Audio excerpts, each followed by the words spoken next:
lang napansin ang suot ni Donnie sa Philippines Got Talent ay parehas na parehas nung nag-out of town si Bel Mariano na checkered. Grabe, kahit last year pa lang ipinost ni Bel Mariano, napansin pa talaga ng mga netizen.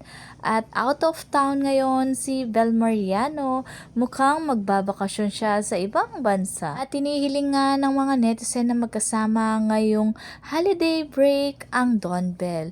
Dahil papunta ngang ibang bansa si Bel Mariano, sana ay sumunod din si Donnie para silang dalawa ay magkasama. Sabi pa nga nila, kailan ulit kayo magkasama mag-travel? Sana kasama kayo sa ASAP England. Very much in love sila sa isa't isa.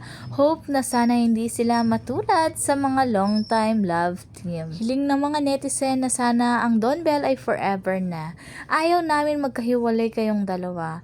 Kayo na forever, kahit mag-asawa na kayo, mas lalong sisikat kayo. Kasi mababait kayong mga bata at may takot sa Diyos. Kahit iba ang ini-endorso nilang mga bangko, si Bel Mariano ay BDO. Present siya sa April 26, 2025, 3 p.m. sa SMX Convention Center sa Davao. Si Donnie ang ini-endorsong bangko niya ay East West. Meron din bagong aabangan sa kanya dahil siya ang Tiangan New Ambassador. Grabe, sasakyan naman ngayon ang bagong endorser ni Donnie Pangilinan. Talagang napakaraming blessings sa kanilang dalawa.